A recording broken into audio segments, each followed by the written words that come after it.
Hey guys, welcome back to my channel सीखो कुछ नया। तो जैसे कि फ्रेंड्स आपको पता है कि हमने चैप्टर नंबर 2 में हमने आरंभिक मानव की खोज के बारे में पढ़ी थी और आज हम पढ़ेंगे आरंभिक नगर के बारे में। तो इसमें क्या है कि इसमें ये दिया हुआ है कि हम पहले हड़प्पा सिविलाइजेशन के बारे में दिया हुआ है कि उसी समय अंग्रेज भारत में रेलवे लाइनें कैसे बिछा रहे थे और वो उसकी खोज कैसे हुई, कहाँ पे हुई, या जो पुरानी ईंटें हैं वो कहाँ से मिली उन्हें। तो चलिए फिर हम स्टार्ट करते हैं। तो यहाँ से स्टार्ट करते हैं कि हड़प्पा की कहानी क्या है। तो उस कहानी के बारे स्टोरी के बारे में पढ़ रहे हैं। लगभग 150 साल पहले जब पंजाब में पहली बार रेलवे लाइनें बिछाई जा रही थी तो इस काम में जुटे इंजीनियरों को अचानक हड़प्पा पुरस्कार मिला जो आधुनिक पाकिस्तान में है। उन्होंने सोचा कि यह एक ऐसा खंडर है जहाँ से अच्छी ईंटें मिलेगी और ये सोचकर वे हड़प्पा के खंडरों में हजारों ईंटें उखाड़ ले गए, जिससे उन्होंने रेलवे लाइनें बिछाई। इससे कई इमारतें पूरी तरह नष्ट हो गई। मतलब कि क्या है कि पुरानी जो इमारतें थी वहाँ से वो क्या करते थे, ईंटें उखाड़ के लेके जाते थे और उसे क्या करते थे, रेलवे लाइन के लिए वो बिछाते थे।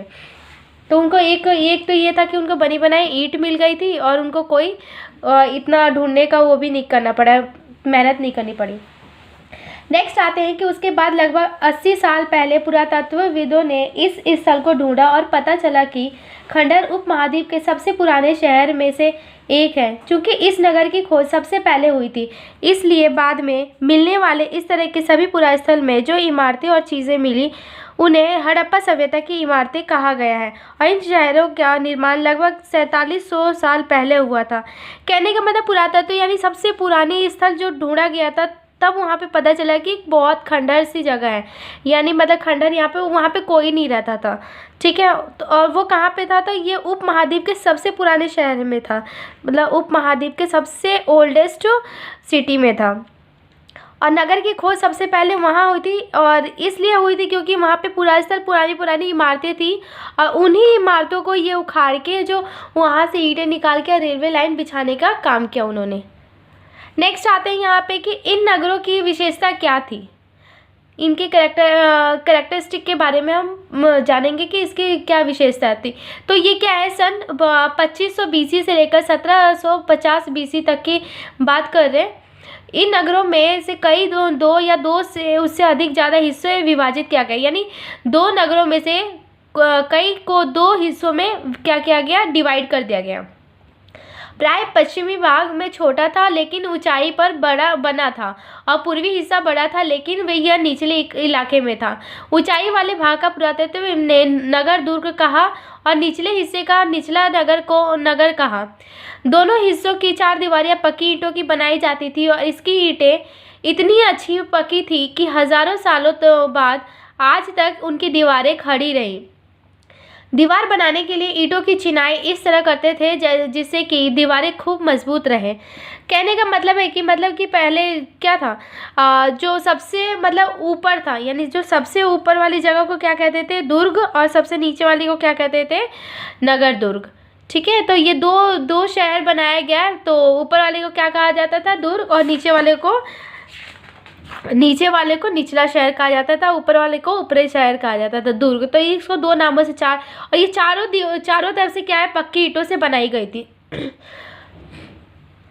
कुछ नगरों के नगर दुर्ग में कुछ खास इमारतें बनाई गई। मिसाल के तौर पे मोहनजोदड़ो में खास तालाब बनाया गया। मतलब मोहनजोदड़ो एक जगह का नाम है जो यहाँ पे दिया हुआ है इस मैप में। देखिए इस मैप में क्या है, एक मोहनजोदड़ो नाम से एक जगह दिया हुआ है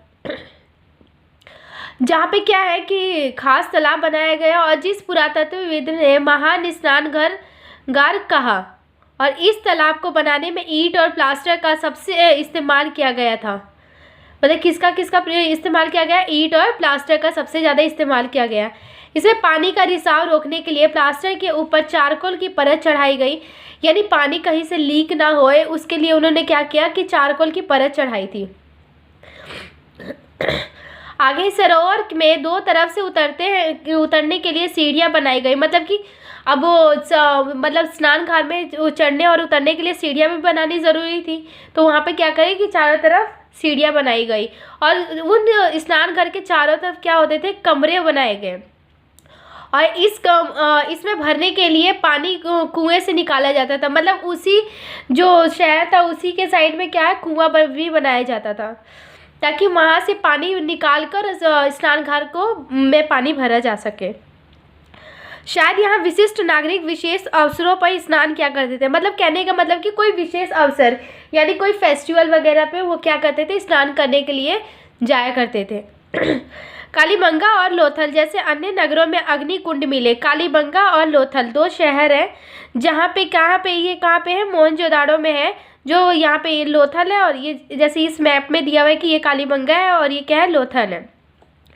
ये दो नगर है जहाँ पे क्या अग्निकुंड मिला। अग्निकुंड मिला इसका मतलब कि वहाँ पे यज्ञ वगैरह पूजा पाठ भी होता था, इसलिए तो अग्निकुंड मिला। और जहाँ संभवत यज्ञ किए जाते थे, जैसे यहाँ पे दिया है कि यज्ञ करने के लिए ही अग्निकुंड मिला होगा, तभी तो यहाँ पे मतलब अंदाजा लगाया गया है एक। हड़प्पा, मोहनजोदड़ो, लोथल जैसे कुछ नगरों में बड़े बड़े भंडार गृह मिले। मतलब इन जगहों में, इन नगरों में क्या क्या बड़े बड़े भंडार गृह मिले।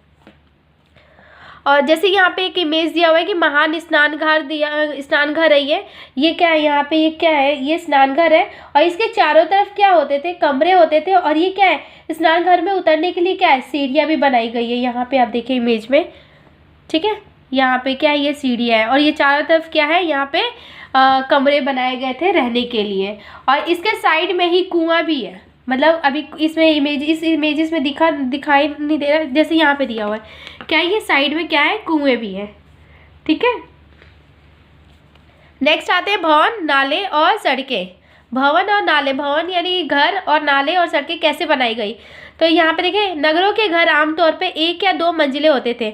मतलब उस नगर के घर 1 या 2 मंजिल के होते थे, उससे ज़्यादा नहीं होते थे। घर के आंगन चारों ओर कमरे बनाए जाते थे, बीच में आंगन होता था और चारों तरफ क्या होते थे, कमरे होते थे। अधिकांश घरों में एक अलग स्नानघर होता था और कुछ घरों में कुएं भी होते थे। मतलब ज़्यादातर घरों में क्या, एक स्नानघर होता था और कुछ घरों में क्या होते थे, कुएं भी बनाए जाते थे। नगरों में ढके हुए नाले थे। मतलब जो नगर था, जैसे ये मोहनजोदड़ो में जो नगर था वो क्या है, ढके हुए नाले भी होते थे और इन्हीं सावधानी से सीधी लाइन बनाया जाता था। जैसे सीधी लाइन, यहाँ पे एक लाइन दिया होगा, मतलब एक जैसे ये लाइन है, ये सीधी, यहाँ पे यहीं से क्या है, ये पानी जो है ना स्नानघर का, यहीं से पानी निकलने के लिए एक सीधी लाइन बनाई हुई है नाली के तौर पे। नाली में हल्की ढलान होती थी ताकि पानी आसानी से बह सके। अक्सर घर की नालियों को सड़कों की नालियों से जोड़ दिया जाता था। यानी घर की नालियों को किसकी नालियों से जोड़ दिया जाता था, घर की सड़कों से जोड़ दिया जाता था। नेक्स्ट आते हैं, यहाँ पे क्या है, जो बाद में बड़े नालों में मिल जाती थी। मतलब सड़कें और सड़कों की नालियों से जोड़ दिया जाता था, जो बाद में बड़े नालों में मिल जाती थी। नालों के ढके होने के कारण इनमें जगह जगह पर मेन होल बनाए गए थे, जिनके जरिए इनकी देखभाल और सफाई की जा सके। घर, नालों और सड़कों का निर्माण योजनाबद्ध तरीकों से एक साथ ही किया जाता था। मतलब कहने का मतलब कि जो नालों में मिल जाती थी, मतलब कि जो छोटी छोटी नालियाँ होती थी वो क्या, एक बड़े नाले में जाके क्या होती थी, मिल जाती थी। क्योंकि छोटी छोटी नालियों को में मतलब पानी तो रुक नहीं सकता था, इसलिए वो क्या करते थे, एक बड़े नालियों में जाके उसको रोक दिए जाते थे। नेक्स्ट आते हैं, नगरीय जीवन कैसा था। मतलब वहाँ पे रहने का उनकी जीवन कैसे जीते थे, नगरीय जीवन के बारे में। हड़प्पा के नगरों में बड़ी हलचल रहा करती होगी। मतलब यहाँ पे जहाँ पे लोग रहेंगे वहाँ पे तो हलचल होगी। और यहाँ पे ऐसे लोग रहते थे जो नगर की खास इमारतें बनाने की योजना में जुटे रहते थे और यहाँ के शासक थे। और ये भी संभव है कि ये शासक लोगों को भेजकर दूर दूर से धातु, बहुमूल्य पत्थर और अन्य उपयोगी चीज़ें मंगवाते थे। मतलब कह रहे हैं कि वहाँ के जो राजा थे वहाँ पे अपने जो नौकर होते थे उनको कहाँ कहाँ भेज कर मतलब दूर दूर जगह पर भेजते थे और उनको क्या लाने के लिए, धातु और कीमती चीज़ें लाने के लिए भेजते थे, बहुमूल्य पत्थर लाने के लिए भेजते थे। नेक्स्ट आते हैं, शायद शासक लोग खूबसूरत मनके और सोने चांदी बने आभूषण जैसे कीमती चीज़ों को अपने पास रखते थे। कहने का मतलब कि जो शासक होते थे, जो राजा होते थे, उनको क्या करना है कि वो सोने चांदी और से बने जो भी कीमती चीज़ें होते थे वो उनको पहनते थे, इसलिए तो उनके पास थी पहले से। और इन नगरों में लिपिक भी होते थे जो मोहरों पर तो लिखते ही थे और शायद अन्य चीज़ों पर भी लिखे होंगे, बच नहीं पाई। मतलब मोहर मोहर मतलब जैसे कि पहले क्या होता था, चिकनी मिट्टी होती थी। चिकनी मिट्टी यानी कभी भी जैसे हम कहीं सील मोहर या सील, ये दोनों मतलब सील से ही पता चल जाएगा। सील का मतलब होता है कि अगर चिकनी मिट्टी के ऊपर अगर हम सील लगा देते हैं और अगर वो सील क्रैक हो जाती है, अगर कोई क्रैक कर देता है तो समझ लो कि सील टूटा हुआ है, अदरवाइज उसी को हम सील कहते हैं, यानी उसी को मोहर कहते हैं। नेक्स्ट आते हैं हम। इसके अलावा नगर में शिल्पकार स्त्री पुरुष भी रहते थे और जो अपने घरों या किसी उद्योग स्थल पर तरह तरह की चीज़ें बनाते होंगे। लोग लंबी यात्राएं भी करते थे। मतलब उस टाइम गाड़ी वाड़ी तो बस वस थी नहीं, तो क्या करते थे लोग, पैदल ही अपनी यात्रा करते थे और वहाँ से उपयोगी वस्तुएं लाते थे और साथ ही लाते थे। मतलब जो चीज़ें उपयोग की होती थी, जैसे हम मार्केट जाते हैं तो हम क्या करते हैं, अपने घर की नीड के अकॉर्डिंग सामान ले आते थे, वैसे ही वो भी क्या करते थे, अपने उपयोग करने वाली वस्तु अपने साथ ले आते थे। और सुदूर देशों की किस्से कहानियाँ, मतलब जब हम किसी देश में, फॉर एग्जाम्पल अगर मैं यहाँ से मतलब दिल्ली से किसी अदर कंट्री में जाती हूँ तो वहाँ के साथ साथ हम क्या करते थे, वहाँ की कहानियाँ वगैरह कि वहाँ पे ये जगह ऐसे है, ये यहाँ पे ये चीज़ें फेमस है और यहाँ पे ये लोग पहनते हैं, तो वो क्या है, किस्से कहानियाँ वगैरह, वो एक स्थान से दूसरे स्थान जाते थे तो किस्से कहानियाँ भी लेकर आते थे। नेक्स्ट है यहाँ पे सबसे ऊपर, जैसे कि यहाँ पे क्या है, हड़प्पा की एक मुहर, ये क्या है, एक मुहर है यहाँ पे, ठीक है। इस मुहर के ऊपर के चिन्ह एक खास लिपि में है, एक खास लिपि में लिखी हुई है जो हर कोई नहीं पढ़ सकता। इस मुहर के ऊपर चीन एक खास लिपि में उपमहाद्वीप में पाए गए लेखन का यह प्राचीनतम उदाहरण है। विद्वानों ने इसे पढ़ने की कोशिश की है, लेकिन अभी तक पता नहीं चला पाया कि इसका अर्थ क्या है, ठीक है। नेक्स्ट आते हैं हम, जैसे कि यहाँ पे दिया हुआ है कि बाट वगैरह जो हम तराजू के लिए यूज़ करते थे ना, मतलब किलो वगैरह हम तौलने के लिए तराजू में यूज़ करते थे, तो पहले लोग बाट का यूज़ करते थे ऐसे 1-1 किलो का बनाकर। नेक्स्ट आते हैं नगर और नए शिल्प। पुरातत्वविदों को जो चीज़ें नहीं वहाँ मिली उनमें से अधिकतर पत्थर, शंख, तांबे, कांसे, सोने, चांदी जैसी धातुओं से बनाई गई थी।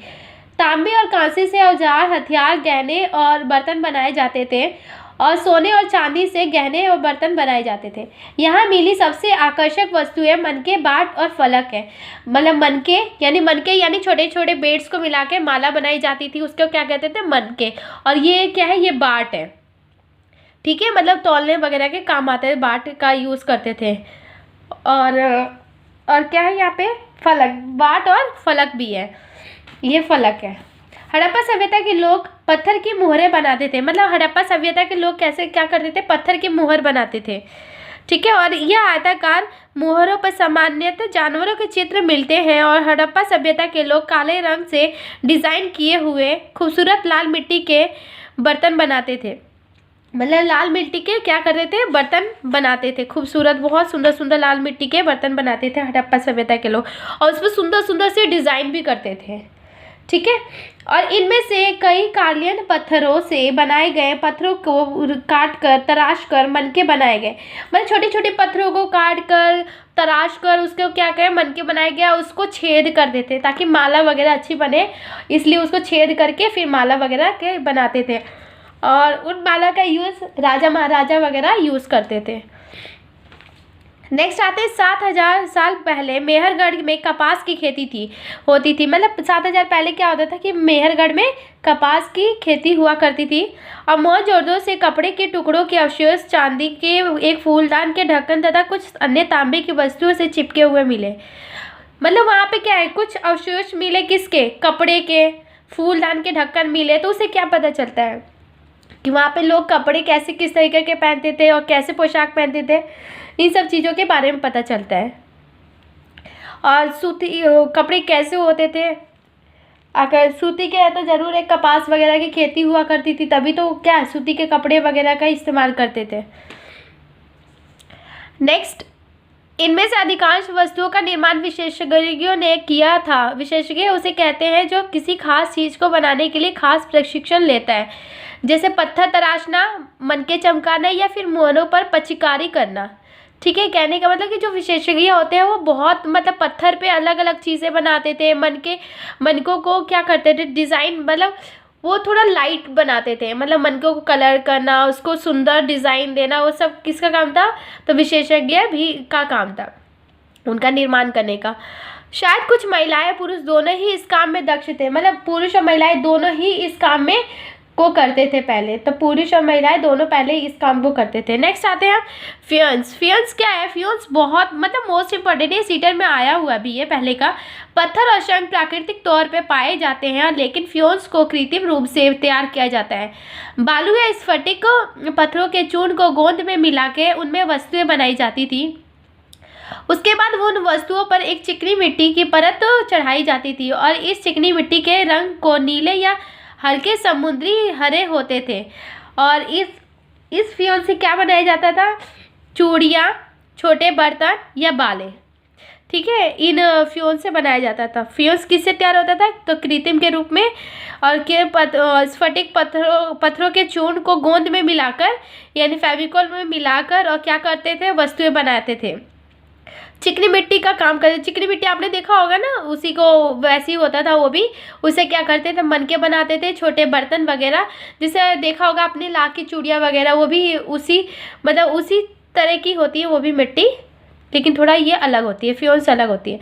कच्चे माल की खोज में, कच्चा माल क्या होता है, कच्चा माल की खोज में कैसे निकले, तो कच्चा माल उन पदार्थों को कहते हैं जो प्राकृतिक रूप से मिलते हैं, जो भगवान द्वारा दिए हुए। फिर किसान या पशुपालक उनका उत्पादन करते हैं, मतलब कि कच्चे माल की खोज पहले प्रकृति द्वारा मिली हुई या फिर उसका पशुपालक और उसका किसान क्या करते हैं, उसका उत्पादन करते हैं। जैसे लकड़ी, धातुओं के अयस्क प्राकृतिक रूप से उपलब्ध कच्चे माल है। लकड़ी वगैरह क्या है, ये पेड़ वगैरह से मिली हुई है, ये क्या है, कच्चे माल है। इनमें से फिर कई तरह की चीज़ें बनाई जाती थी। मिसाल के तौर पर किसानों द्वारा पैदा किए गए कपास की कच्चा माल कहते हैं। कपास की खेती जो होती थी वो भी क्या है, कच्चा माल है, जो किसान उसको पैदा करते थे, मतलब किसान बोते थे, जिससे बाद में कताई बुनाई करके कपड़ा तैयार किया जाता है। कपास की खेती होती थी, फिर उसमें से चुन के लाया जाता था, उसके रुई बनाते, फिर धागे बनाया जाता था, फिर धागों से कपड़े बनाए जाते थे। हड़प्पा में लोगों को कई चीज़ें वहाँ मिलती थी, लेकिन तांबा, लोहा, सोना, चांदी, बहुमूल्य पत्थर जैसे पदार्थों का दूर दूर से आयात करते थे। ये सबसे ज़्यादा यहाँ पे मिली हुई है और इनका आयात निर्यात बहुत दूर दूर से करते थे ये। नेक्स्ट आते हैं यहाँ पे कि हड़प्पा के लोग तांबे का आयात संभवतः आज के राजस्थान से करते थे, राजस्थान से भी करते थे। पश्चिमी एशियाई देश ओमान से भी तांबे का आयात किया जाता था और कांसे बनाने के लिए तांबे के साथ मिलाई जाने वाली धातु टीन का आयात आधुनिक ईरान और अफगानिस्तान से किया जाता था। मतलब कि कांसे के अंदर मिलाई जाने वाली टीन का आयात कहाँ से, ईरान और अफगानिस्तान से किया जाता था। और सोने का आयात आधुनिक कर्नाटक और बहुमूल्य पत्थर का आयात कहाँ होता था, गुजरात और ईरान और अफगानिस्तान से किया जाता था। ठीक है, तो तांबे का कहाँ से आयात किया जाता था, तो तांबे का आयात राजस्थान से किया जाता था। पश्चिमी एशियाई से भी तांबे का आयात होता था। कांसा बनाने के लिए तांबे के साथ साथ कौन सी मिलाई जाती थी, टीन, तो टीन का आयात कहाँ से किया जाता था, ईरान और अफगानिस्तान। और सोने का आयात कर्नाटक और बहुमूल्य पत्थर का आयात कहाँ से होता था, तो गुजरात, ईरान और अफगानिस्तान।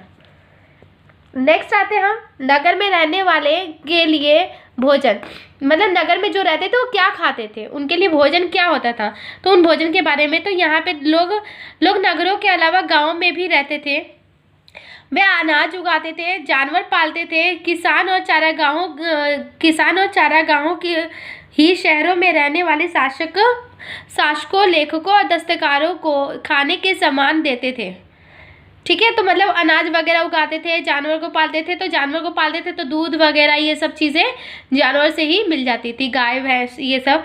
और पौधों के अवशेष से पता चलता है, कुछ पौधों के अवशेष मिलते थे जिसे हड़प्पा के लोग गेहूँ, जौ, दालें, मटर, धान, तिल, सरसों उगाते थे।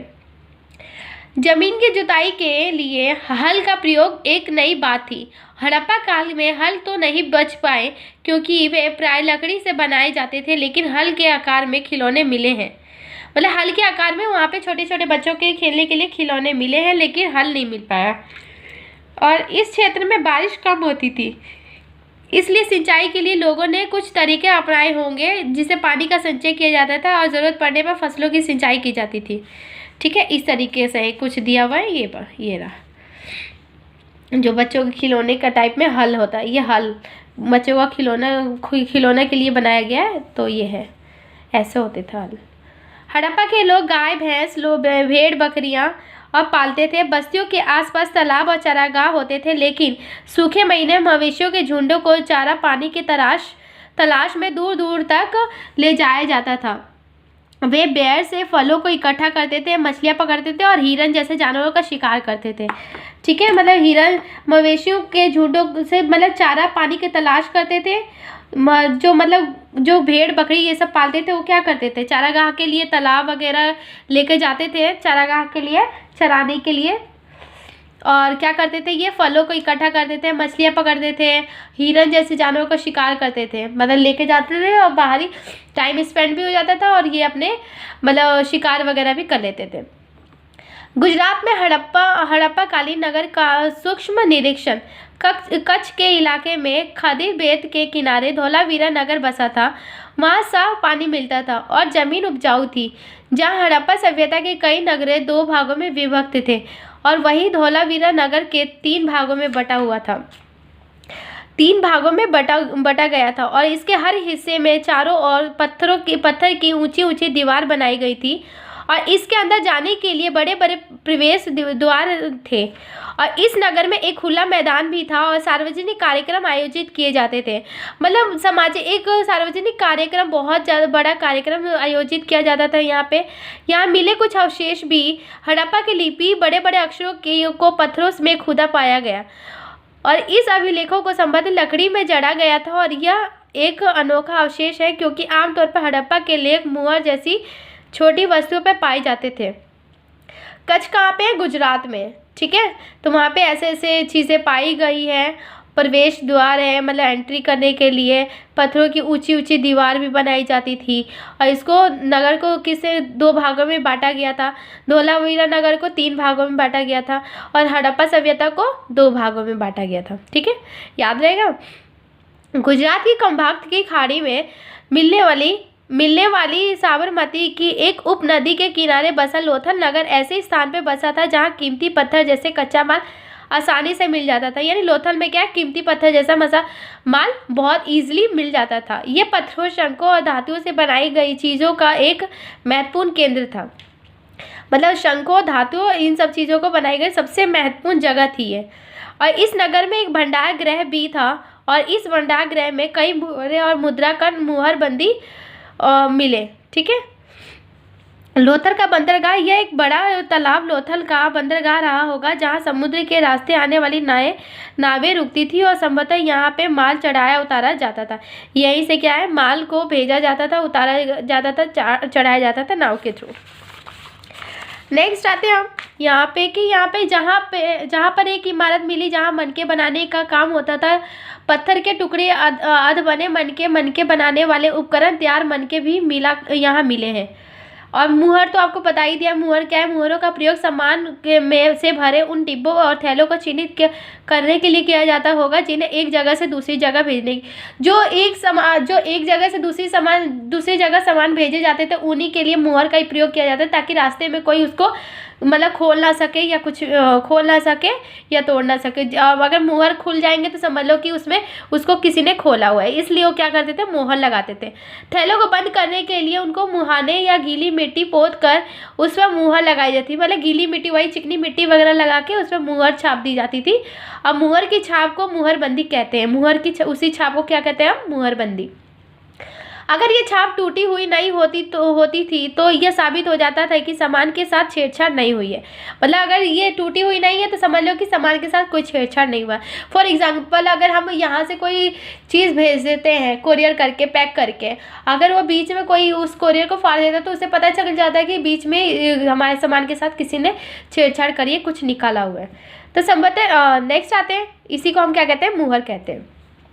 सभ्यता के अंत का रहस्य क्या है? लगभग 3900 साल पहले एक बड़ा बदलाव देखने को मिलता है। अचानक लोगों ने इन नगरों को छोड़ दिया और लेखन मुहर और बाटों का प्रयोग बंद हो गया। दूर दूर से कच्चे माल का याद काफ़ी कम हो गया।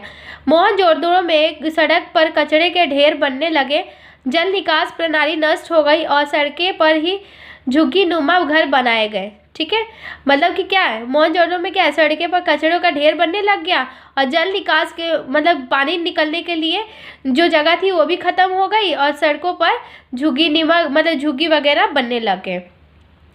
उसके बाद आता है कि यहाँ पे कुछ पता नहीं ये सब क्यों हुआ, कैसे हुआ, कब ख़त्म हो गई। तो नदियाँ सूख गई होंगी, क्या पता नदियाँ सूख गई होंगी, क्या पता जंगलों का ख़त्म हो गए होंगे। कारण ये भी हो सकता है कि ईंटें पकाने के लिए ईंधन की ज़रूरत पड़ती थी, जिसके लिए चारागाह और घास वाले मैदान समाप्त हो गए होंगे। कुछ इलाकों में बाढ़ आ गई होगी, लेकिन इन कारणों से ये स्पष्ट नहीं होता कि सभी नगरों का अंत कैसे हो गया, क्योंकि बाढ़ और नदियों के सूखने का असर कुछ ही इलाकों में हुआ है और शासकों का नियंत्रण समाप्त हो गया है। जो भी हुआ हो, परिवर्तन का असर बिल्कुल साफ दिखाई देता है। आधुनिक पाकिस्तान के सिंध और पंजाब की बस्तियां उजड़ गई थी और कई लोग पूर्व और दक्षिण के इलाकों में नई और छोटी बस्तियों में जाके बस गए। ठीक है, तो and thank you so much. And यहाँ तक हमारा ये चैप्टर कंप्लीट होता है और नेक्स्ट चैप्टर हम नेक्स्ट डे करेंगे। एंड प्लीज़ मेरे चैनल को लाइक, शेयर एंड सब्सक्राइब कीजिए और मेरे टेलीग्राम चैनल को ज्वाइन कर लीजिए, मेरे फेसबुक पेज को फॉलो कीजिए। एंड जो भी अगर नोट्स वगैरह कुछ चाहिए तो प्लीज़ मुझे कमेंट करके बताइए, मैं टेलीग्राम चैनल पे दे दूँगी। And thank you so much.